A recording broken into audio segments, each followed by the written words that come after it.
Hey everybody, and welcome back to another exciting episode of The Devil in Me. I am your host, Callan Hale. I hope you're all having a wonderful day. This is episode 12, I believe.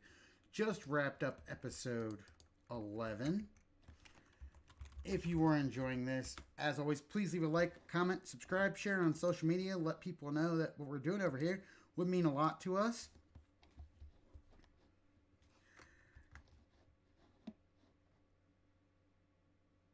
And as always, grab your favorite beverage, grab your favorite snack, sit back, relax, throw in your headphones, and let's get ready for the spooky action. I'm hoping, as I mentioned before, I'm recording this all over probably a 2-day process so I can get this game finished, so I can get some more stuff coming to the channel for you. And we're going to get back into it. We're just trying to fix this fuse box. Let's get the multimeter out. Okay. Now, we want to start with this guy. Nope.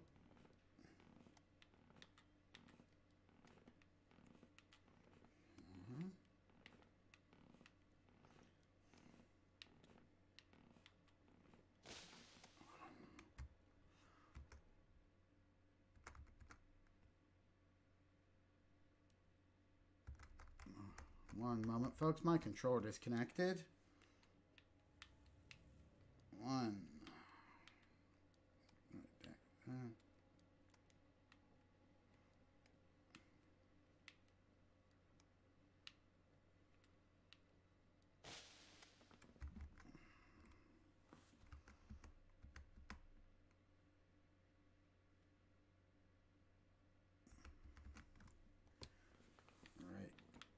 I had to readjust my wires.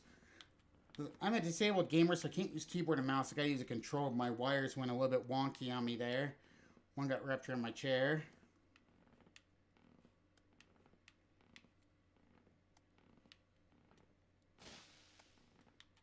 There. There. There. There. There. And up here and here. I think I got it.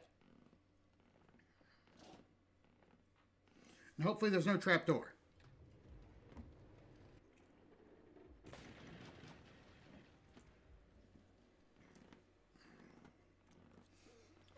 There we go.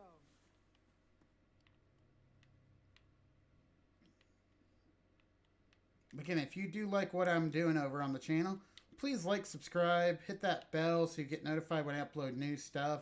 We'll be doing that shortly with a few different games hitting the channel. Some will be kind of short, some classics that'll be probably done over a few days that I'll upload on a schedule, as well as our Monday through Friday recordings, which will be coming back. Hopefully my controller will stop acting up.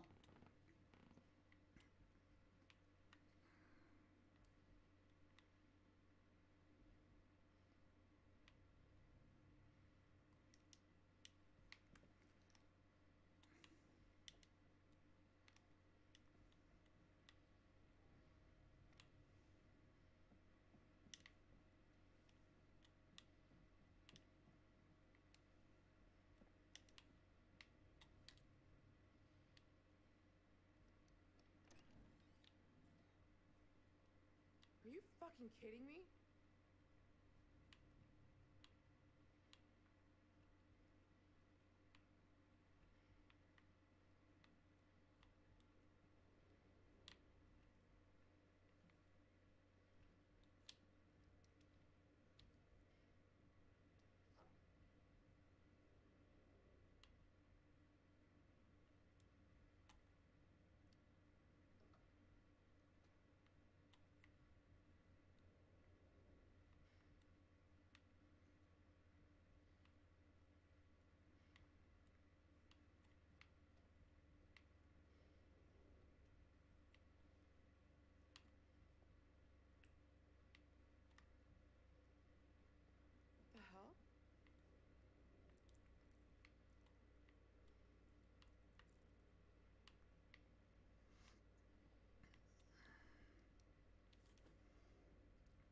Ooh, another coin.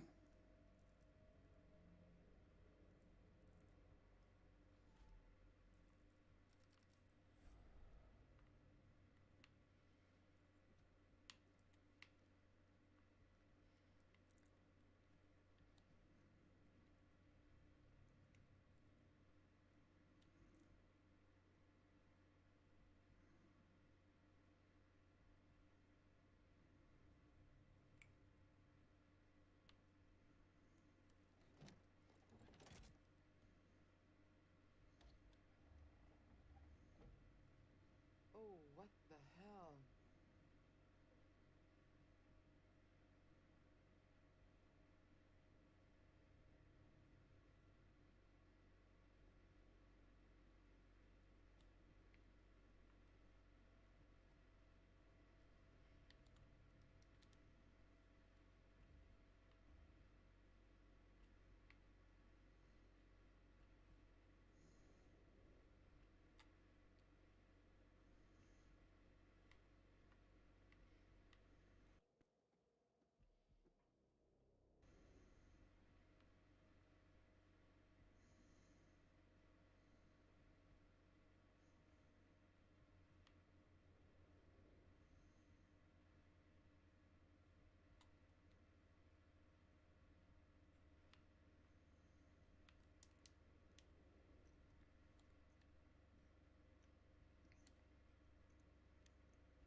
Jesus. There's cameras everywhere.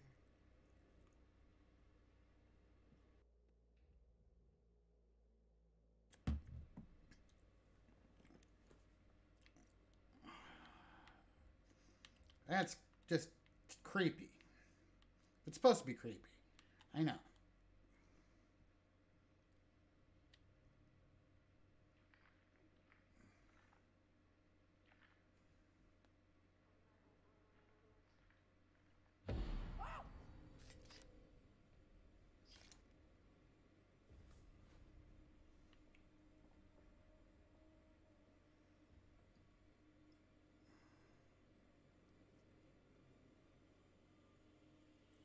Charlie.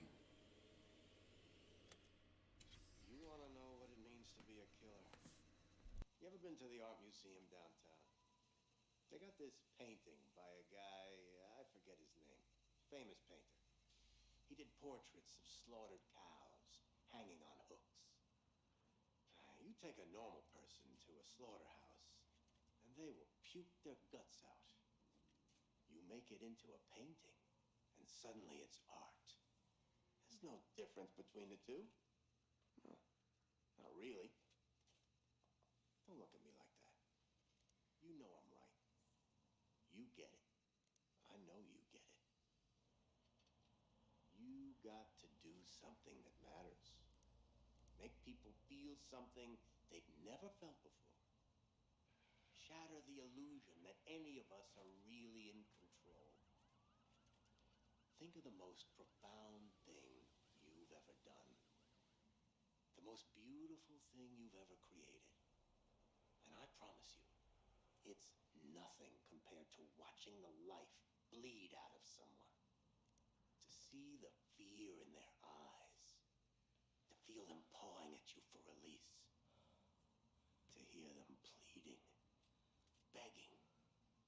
That moment when someone realizes they are at their end. That's when you feel it. That's true art. That's what you have to be. An artist. A sculptor. An architect.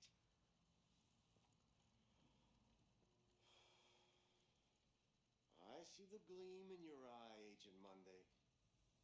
You're not fooling me. Ah, look at you now, huh? Am I gonna be your first? Well, come on then, huh? I'm right here. This room is soundproof. You don't even have to wait for a plane to fly overhead.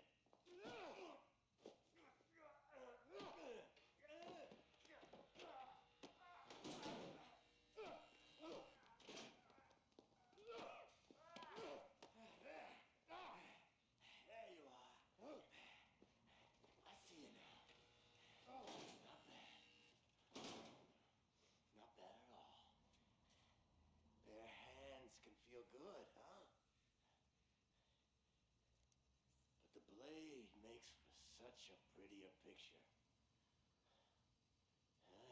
potential, Agent Monday. If you truly want to be an artist. He's trying to coax him to be his protege.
Who says self-help books don't work?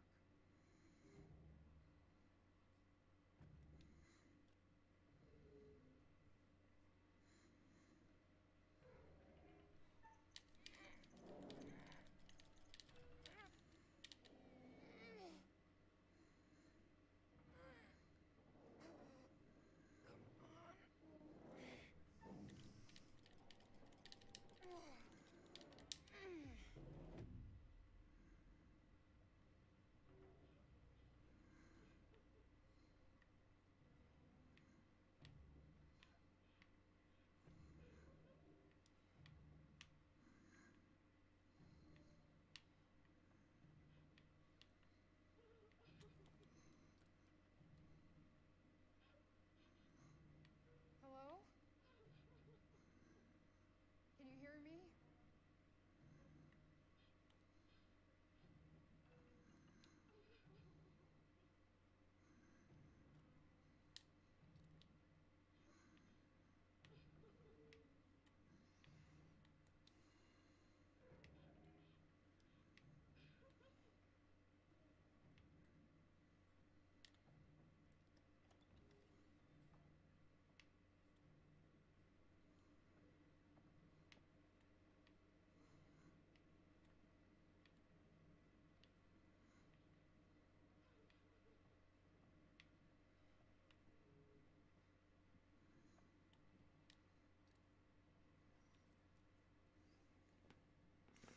Manny Sherman, The Beast of Arkansas by Joseph Morello.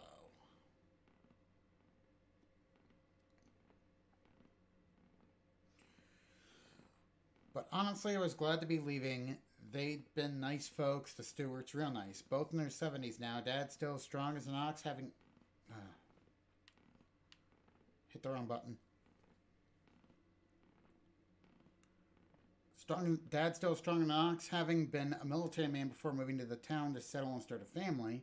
Mom was starting to get a little frail. You could tell she'd taken it hardest. Mrs. Stewart made me coffee. She was functioning okay, but had a dead behind the eyes look. 26 years on, still living in that cocoon of numbness such devastation can bring. We talked a lot.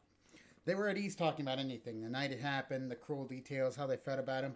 It was just a fact of life to them. The daughter had been murdered by a serial killer, and that was their world. That sounds really mean. Maybe use kinder words. I don't like the cocoon sentence. Is there a more relatable metaphor? Everything. It was a shock when they offered to show me Mary's room. I was apprehensive, but thanked them and agreed. It would be helpful to get an idea of the kind of girl Mary was. I followed Mrs. Stewart. I could feel the toll that the murder had taken as we walked through the house and upstairs to Mary's room. Her husband didn't like to go into that room. Things were neat and tidy, but shabby. We walked over a beaten old carpet, past outdated wallpaper and paintings, mostly biblical, that were thick with dust. The strain and financial impact must have been huge. Mrs. Stewart hadn't worked since Mary's death. Again, sounds really mean. These are editor notes. Can you not say they had a rough time of it without being so descriptive? Maybe explain why did she find it difficult to face anyone?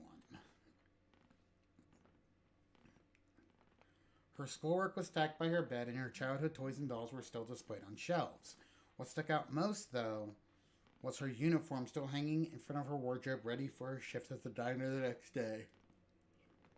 Mary was a tiny girl, only 5'1", weighed less than 100 pounds. She didn't stand a chance that night. She was taken. I kept thinking about her room as I drove through the town. Milton would have been an unremarkable place in 1995, but it was close to lifeless now. Mostly boarded up buildings, the only open shops were liquor stores, which had bums outside them drinking at 11 a.m. It was as if the town had died when Mary did. Eventually, Milton faded in my rearview mirror as the image of Mary's uniform burned into my mind. Go hug Natalie right now, please. Editor note. Later the next day, I finally got back to our house, scrambling over a package sat on our doorstep. A brown box. I had no idea who it was from. Had Michelle ordered something? Curiosity took over and I hauled it inside. Opening it, I found an old tape recorder with a quartet of tapes. I listened to the first one. The voice, unmistakable. It was Sherman. Editor note. Nope. Mentioned their interviews. Oops, wrong way.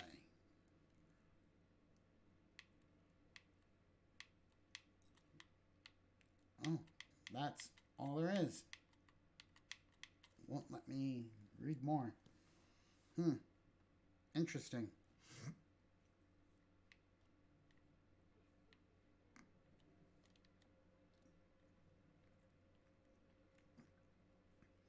In case you missed me, Michelle, morning writing 8 a.m. Request to use library or the music lounge, so I assume I'm one of those. Lunch, family time 2 p.m. Can we dine outside in the garden? Evening writing 5 p.m. The bar seems like a good writing spot.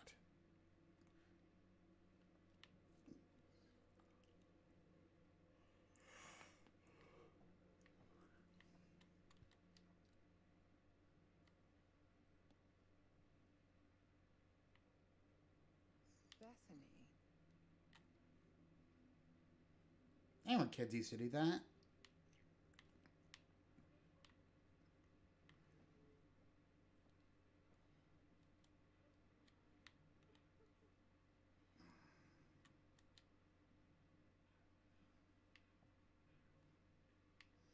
No, I hit X to inspect. Connie.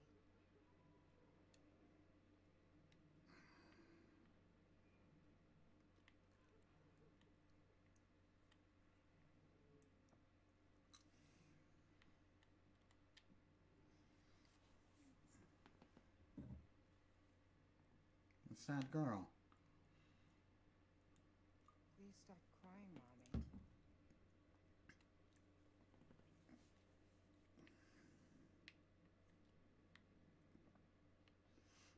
Focus.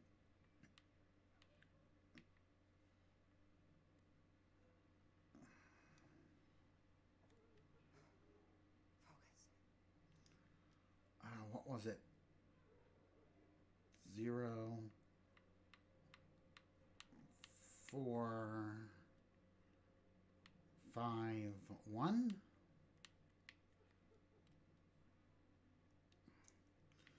No, I'll have to find something with that code on it.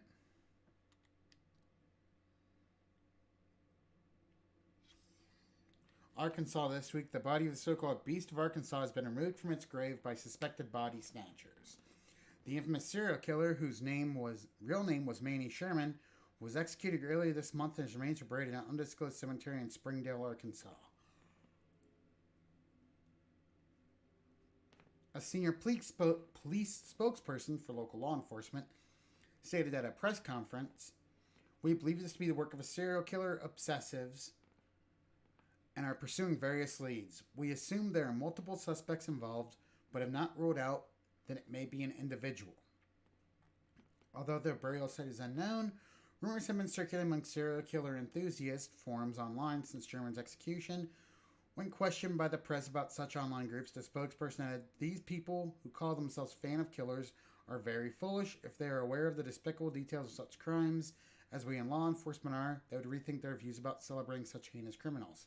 Police refused to confirm the name of the cemetery to the media in the aftermath of the news.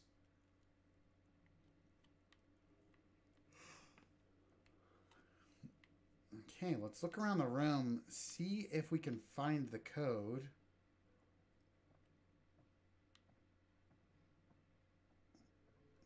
I didn't write down the old code that we got. Look at this. Maybe it's 8259?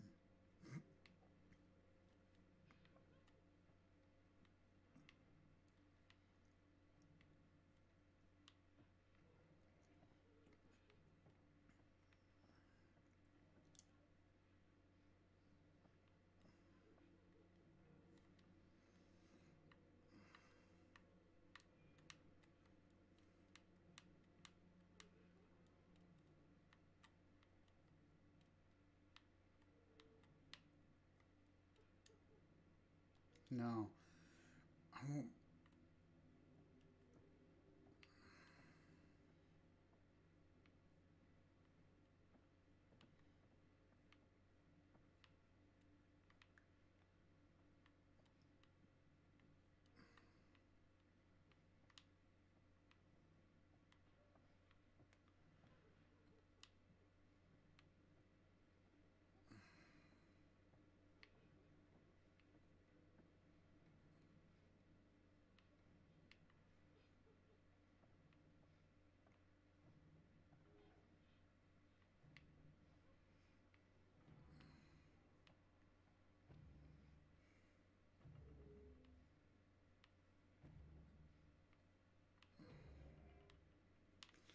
Kate can use her pencil to find out what was written on the torn paper. What torn paper? Examine.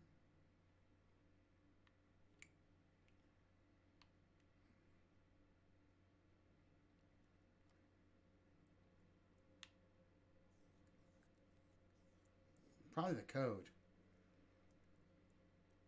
1999.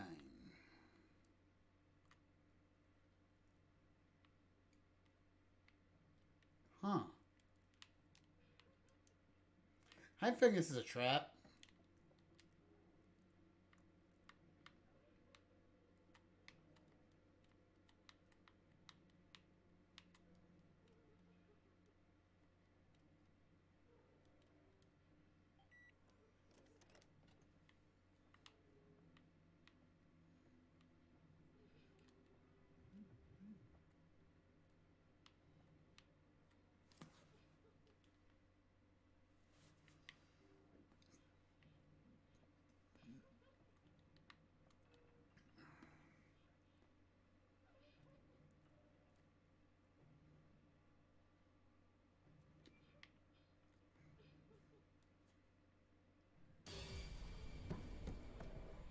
Oh my god!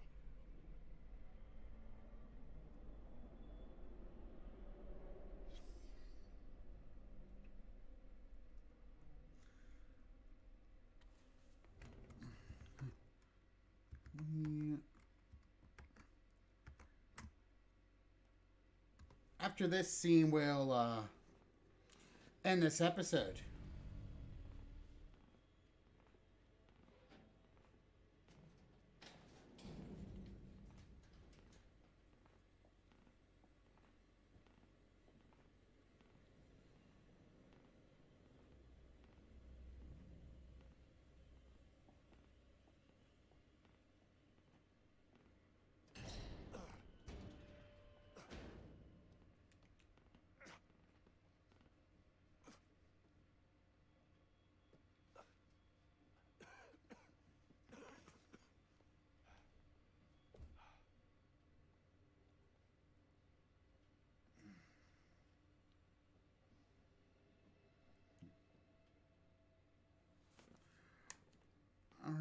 this is where we're going to end this episode, folks. If you are enjoying it, please leave a like, a comment,